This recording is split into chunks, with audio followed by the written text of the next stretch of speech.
Hai, nak mohon sijil halal. Sijil halal JAKIM. Pastikan anda rujuk 3 kitab ni. Selamat pagi dan Assalamualaikum. Saya Abdul Fazmin, halal coach daripada jomonhalal.com. Hari ini akan menjelaskan tentang topik macam mana kita nak mohon sijil halal JAKIM. Okey. Jadi topik hari ini adalah menjawab beberapa pertanyaan yang lazim daripada 2009 kami buat halal sampai sekarang. Saya rasa soalan ni memang evergreen dan akan sentiasa ada lah. Okay? Jadi macam mana nak cara mohon sijil halal JAKIM, tuan-tuan? Kalau tuan-tuan betul-betul nak mohon sijil halal JAKIM, pastikan tuan-tuan rujuk 3 panduan ni dan baca 3 panduan ini sebelum memulakan permohonan sijil halal JAKIM. Itu yang pertama. Yang kedua adalah soalan-soalan yang datang daripada biasanya IKS lah. Okey, dia muskil. Macam mana restoran ataupun kilang ni boleh dapat sijil halal, sedangkan yang dia perhatikan ownernya atau pekerjanya Cina ataupun India ataupun non-Muslim. Macam mana JAKIM boleh bagi Adakah ini rasuah? Adakah ini under table? Jadi tuan-tuan puan-puan, bila kita tak tahu, itulah yang kita akan beri jawapan. Okay? Jadi sebenarnya dia tak ada isu pun owner di India ke Cina ke Kadazan ke Iban, dia tak ada. Mat Saleh ke, dia tak ada. Dia tak ada cerita pasal owner. Dia cerita pasal as long as permohonan syarikat tuan-tuan atau operasi tuan-tuan mengikut standard ataupun piawaian ataupun garis panduan yang ditetapkan oleh JAKIM, then semuanya boleh lepas lah. Itu sahaja. As simple as that. Jadi kalau tuan-tuan perempuan sebelum ini ada pemikiran yang seperti yang saya nyatakan tadi, gugurkan, buang pemahaman tu, kita ambil pemahaman yang baru yang saya ceritakan ni. As long as ikut garis panduan, semua lengkap. Dia tak kira bangsa, dia tak kira agama, dia tak kira apa. Semua information, maklumat, garis panduan, kriteria, syarat-syarat, semua dah dinyatakan dalam garis panduan. 3 kitab ni reference. Pastikan tuan-tuan ada benda ni, baca, faham, dan permohonan sijil halal tuan-tuan puan akan jadi lancar, tuan-tuan akan faham dan akan jadi mudah. Dia akan jadi mudah. Okey? Jadi perlu faham bahawa persijilan halal ni satu pengiktirafan, ditauliahkan, satu quality management system juga, QMS. Okey? Dan bila dia adalah satu quality management system, dia mestilah ada garis panduan. Okay? Dia mesti ada garis panduan. Ramai orang ingat persijilan halal ni isi borang, 2 helai, submit, dapat logo. Dia tak semudah itu. Dia perlu mematuhi syarat dan pihak JAKIM akan memastikan tuan-tuan, dia akan check lah, dia akan audit, memastikan tuan-tuan memang ikut garis panduan. Kalau ikut garis panduan, lulus. Senang je. Simple. Okay? Jadi, kita kena ikut garis panduan ni dan kita kena maintain garis panduan ni. Kita kena maintain apa yang disuruh ataupun diminta oleh persijilan ni untuk kita kekalkan ada sijil tu. Itu je, simple. Sama dia macam JMP mesti, HACCP, ISO ke apa, sama sahaja. Okey, jadi yang kita perlu faham adalah bila kita cakap pasal sijil halal JAKIM ni, dia ada banyak skim. Jadi kalau orang biasanya lah yang famous adalah skim makanan, betul kan? Makanan. Sebab selama ni kita dah fikir memang makanan je lah, sebab kita faham orang Islam tak boleh makan babi, tak boleh arak, 2 benda ni lah dan lain-lain. Tapi kita juga sebenarnya tak boleh dalam ibadah kita tak boleh sentuh. Kita tak boleh tersentuh, kita kena samak dulu. Jadi sebab penggunaan khinzir atau babi ni terlalu banyak dalam industri yang moden sekarang, penggunaan teknologi makanan, teknologi apa semua. Jadi penggunaan babi ni dia bukan sahaja pada makanan, dia pada bahan, dia pada banyaklah benda-benda yang bukan makanan. Contoh seperti dalam cat, berus, apa semua kan. Jadi disebabkan itu, skim persediaan halal ni daripada satu saja, daripada 2 sebenarnya, produk makanan dan premis makanan, dia jadi banyak. Jadi kalau apa yang kita nak fokuskan hari ini adalah produk dan premis makanan lah. Okey. Jadi tuan-tuan dan puan, untuk kita mohon sijil halal JAKIM ni untuk produk makanan, premis makanan. Bila saya cakap premis makanan ni, dia macam restoran, kios, apa semua. Bila produk makanan ni lebih kepada kilang menghasilkan produk. Okay? Jadi bila saya sebut pasal makanan ni, kita ada 3 garis panduan. Okay? Yang pertama sekali, Malaysian Standard 1500 2019. Jadi ini yang satu. Okay? Siapa keluarkan ni nanti saya ceritakan lah. Okay? Dia jabatan standard lah, kat mana nak dapat nanti saya ceritakan. Okey, kemudian kita ada MPPHM. Okey, kejap saya ambil. Okey. Ini halal food. Halal food. Yang ni, okey, halal food. Baca dan print sendiri. Okey. Kemudian yang kedua adalah yang ini. Agak tebal sikit. Yang ni adalah Manual Prosedur Persejilan Halal Malaysia Domestik 2020. Okey. Kemudian yang ketiga adalah yang ini, Malaysian Halal Management System terbagi MHMS 2020. Jadi itu 3. Inilah 3 kitab yang kita perlu baca dan faham. Jadi kenapa saya cakap pasal 9 skim tadi? Sebab kalau skim yang lain, contohnya skim logistik, dia ada Malaysian Standard yang sendiri. Dia ada standard yang sendiri. Jadi untuk makanan, MS 1500 2019, itu je yang beza skim.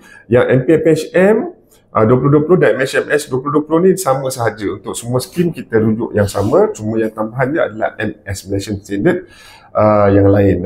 Yang lain.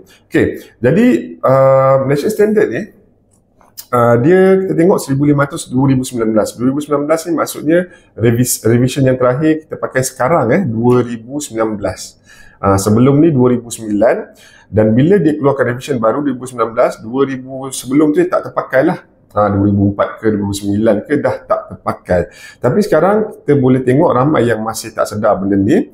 Ramai yang dekat logo tu masih tulis 1500 2009. 2009. Kemudian MPPHM ni pun banyak revision dia. Revision 2014, 2004, apa semua revision lah. Jadi yang kita pakai sekarang 2020. Ini pun sama, masih saya tengok ramai yang pakai rujukan yang lama. Kita pakai sekarang 2020. Dan yang ketiga adalah Malaysia Halal Management System tahun 2020 juga. Dan ni yang first lah. Sebelum ni tak ada. Sebelum ni kita banyak refer kepada Indonesian punya lah. Okay. So MHMS tak ada. Baru diperkenalkan. Sebab tu banyak sangat changes lah. Banyak sangat changes untuk halal selepas tahun 2020 ni banyak changes. Okay. So ini basic lah. Basic untuk makanan. Dia ada lagi lah rujukan-rujukan lain mengikut industri. Walaupun makanan kadang-kadang dia ikut industri.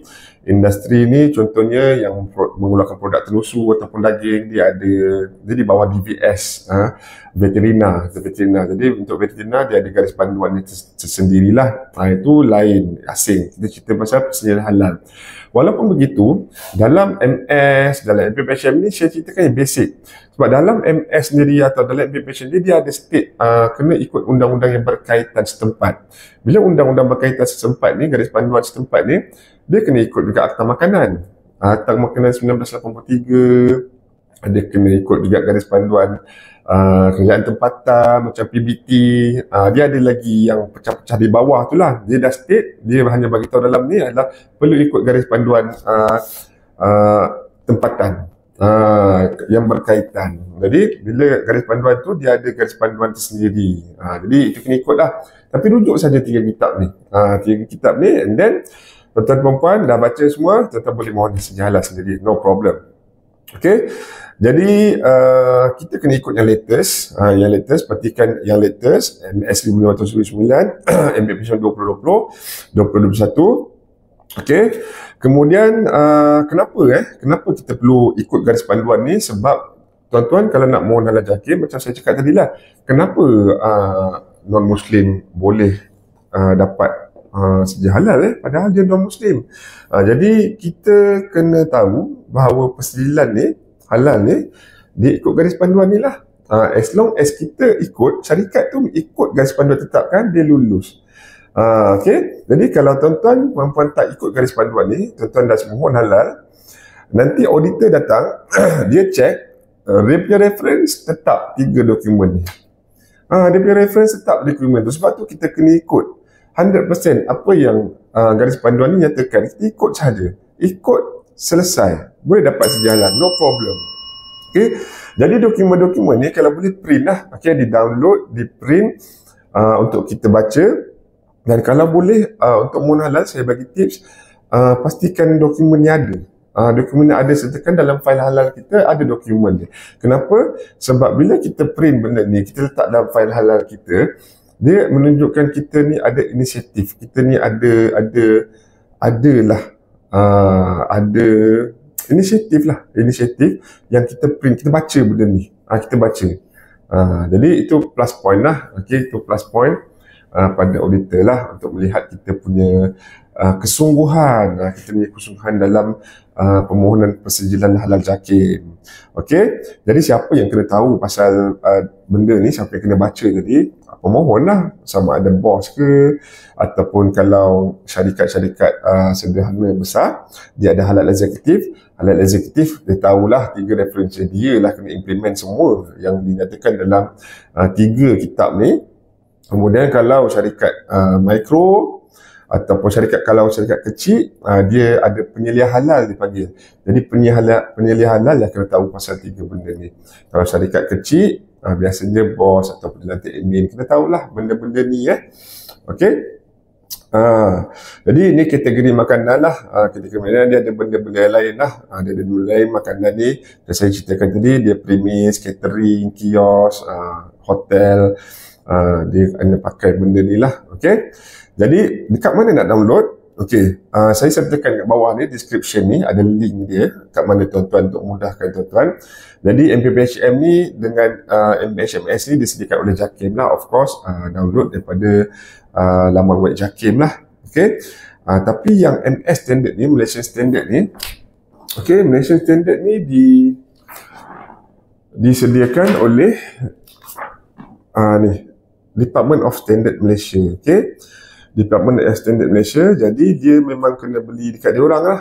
Okey, kena beli Yang dua tadi dia MPPHM 2020 dan MHMS 2020 ni itu free download sahaja. Tapi untuk Malaysian Standard ni semuanya kena beli, tak mahal pun, tak mahal.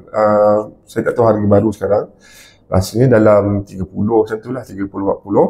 Jadi dia boleh dalam versi digital. Dia ada 2 versi. Satu versi digital, PDF. Satu lagi version adalah printed punya lah. So yang ni versi PDF, kami print. So dia license. Kat bawah ni license kepada syarikat lah. Sebab tu kami tak boleh nak share benda ni. Sebab ni adalah dia copyright. Jadi kami tak boleh. Kami boleh beli untuk kami je, tak boleh distribute. Jadi tuan-tuan kena beli sendirilah. Murah je, jangan risau, murah sahaja. Okay. So saya sertakan bersama link kat bawah ni supaya tuan-tuan mudahlah untuk tahulah dekat mana tak perlu nak Google apa semua. So secara kesimpulannya tuan-tuan, sebelum kita mohon sesuatu tu, kita perlu faham dulu apa dia punya framework, apa dia punya garis panduan, apa yang syarat, okay? Supaya kita ni boleh prepare. While ada expectation kita lah. Okay. So kalau tuan-tuan pernah dengar video-video saya sebelum ni, okay, saya ceritakan pasal 3PDS. Okay, 3PDS management system ni, management halal formula ni adalah kita rangkumkan, kita ringkaskan dan tiga-tiga ni kita ringkaskan kepada 3PDS tu lah. Jadi 3PS senang kan, panggil, kalau kita nak ingat senang 3 pedas. 3PDS ni simple je.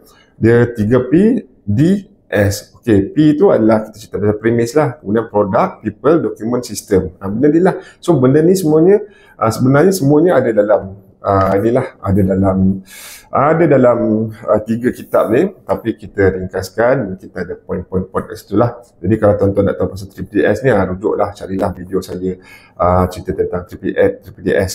Jadi tuan-tuan dan puan, kalau tuan-tuan nak bermula untuk mohon sejalah halal JAKIM, pastikan tuan-tuan mula dengan 3 kitab ni. Kitab ni, saya ulang lagi, MS ini untuk makanan, untuk produk makanan atau premis makanan, restoran, kilang, apa yang berkenaan dengan makanan. First kali MS 1500 2019, bukan 2009, 2019. Kemudian MKTHM 2020, kemudian MHMS 2020. Tuan-tuan download, tuan-tuan beli MS ni, terbaca, and then tuan-tuan boleh fahamlah apa keperluan dan kehendak persijilan. Kemudian buatlah permohonan macam biasa. Barulah permohonan kita lancar, cepat, dan permohonan pun jadi efektif. Okay? Jadi tuan-tuan, puan-puan, dengan itu saya akhiri sesi video kali ini, dan kita akan berjumpa lagi di sesi yang akan datang dalam tajuk-tajuk yang berlainan. Dengan itu, terima kasih. Saya Abdul Fazmin, Halal Coach daripada Jom Mohon Halal. Semoga permohonan halal anda lancar dan mudah. Kita jumpa lagi di masa yang akan datang. Terima kasih.